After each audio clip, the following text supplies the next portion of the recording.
Hello, I'm James Welch, and I'm going to give you a little tour of this Schoenstein pipe organ at the Middlefield Chapel of the Church of Jesus Christ of Latter-day Saints. This organ was built in 1981 and dedicated in a series of concerts in 1982. I think you may be interested in seeing what goes on behind the scenes. This organ, as you can see, has two keyboards.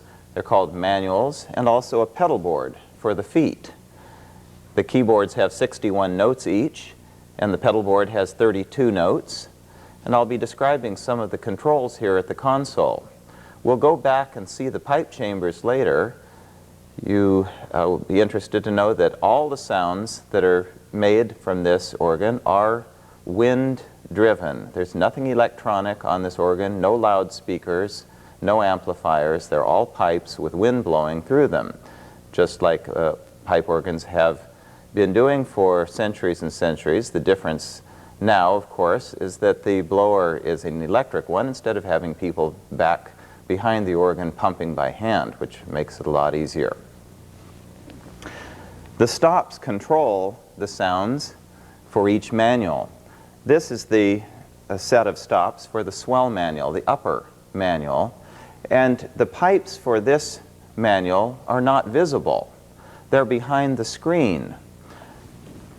The stops for the great manual, the lower manual, are the ones that are visible in front, out here, and the pipes for the Swell manual not only are behind a screen, but they're also behind a set of shutters, which is operated by this foot pedal.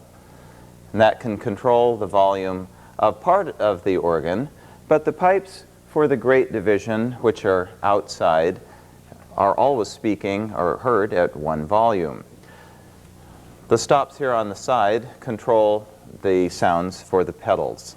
I'll demonstrate some of these stops now. Let's start with the pipes out in the open. The principal stop is the main sound of the organ.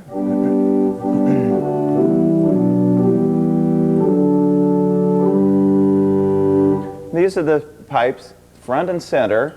In fact, the pipes right in the center are the lowest of this manual.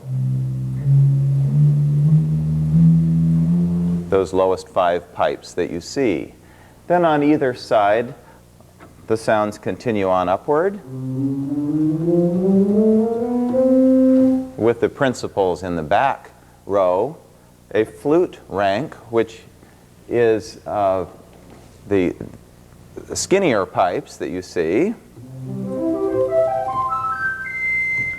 towards the back, and then a set of mixture pipes, the smallest ones on the front rows. Now we'll go to the pipes that you can't see that belong to the Swell manual.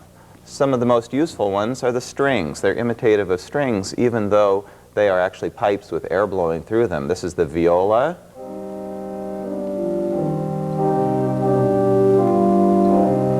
And when I combine it with the Viola Celeste, you get a nice tremolo effect.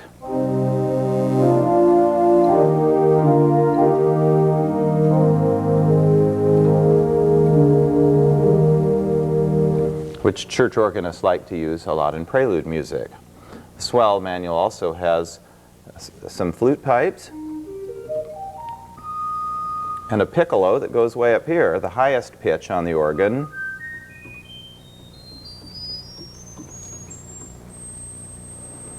That pipe would be just a fraction of an inch long, as opposed to the lowest sound on the organ, which is the 16-foot trumpet pipe.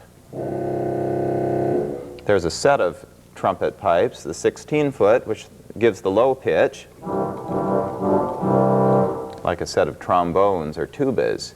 Then a trumpet, and a higher pitch trumpet as well. I can combine all of these together to give a big brass fanfare.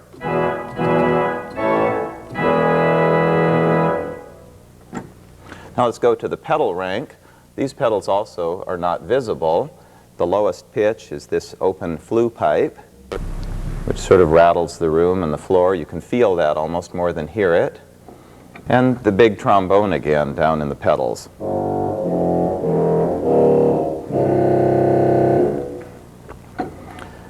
This organ has a set of combination pistons, and these can be set in advance by the organist to make quick changes in a piece, so you don't have to do it all by hand in the middle of a piece. So that is done by using this setter button and then selecting your stops and saving them in a memory bank. These in the middle are couplers that allow the organist to couple sounds from one manual, such as on this Swell manual. And by using this coupler, it brings it down here and is playable here. The same sounds. That allows the organist to select stops from both sides, both keyboards, couple them together, also couple them to the pedal by using these, and you get the full organ sound. There are two pedals down here. This one is the Swell pedal that opens and closes the shutters that we'll see in the back. And this is a crescendo pedal that electronically brings on stops without having them move. For instance, if I hold a chord down here, I can open this, and it brings on the stops without actually having them move. And that's useful at the end of a brilliant hymn, for instance, if I want to add more sound without taking my hands off the keyboard. Well, now let's go back in the chamber and see the blower and the swell pipe chamber.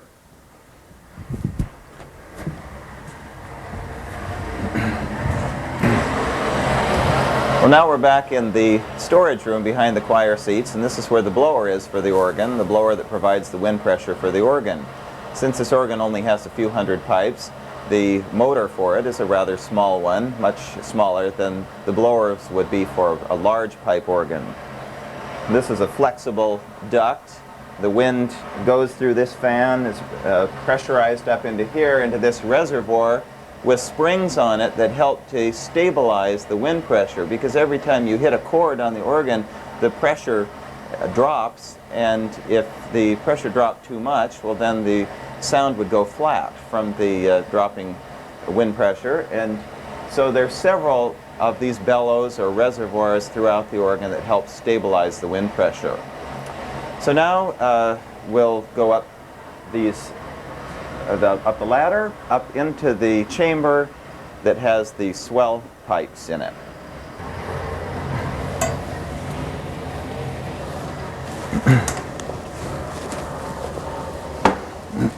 We're up in the chamber behind the grill cloth.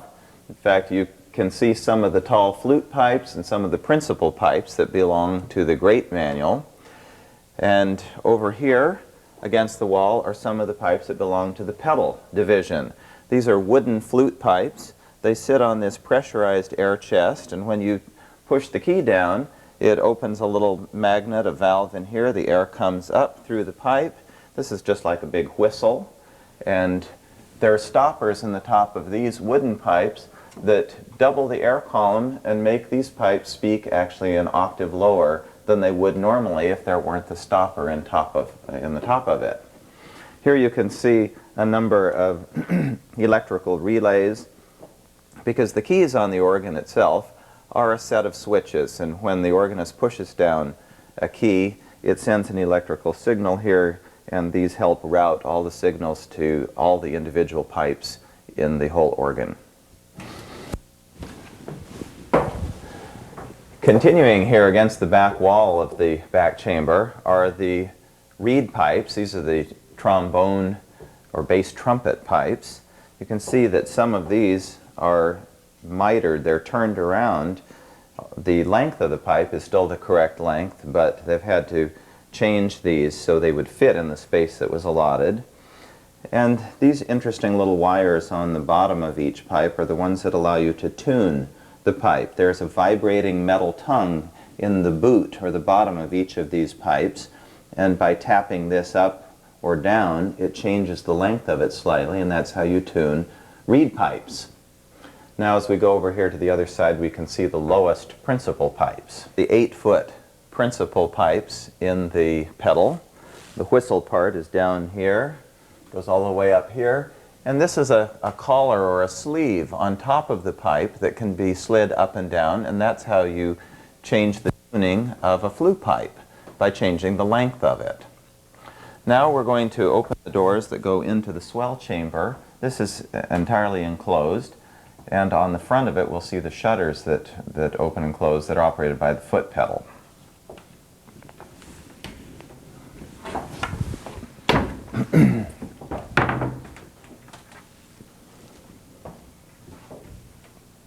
We're now looking inside the swell chamber, which is really quite compact considering the number of pipes that are in here.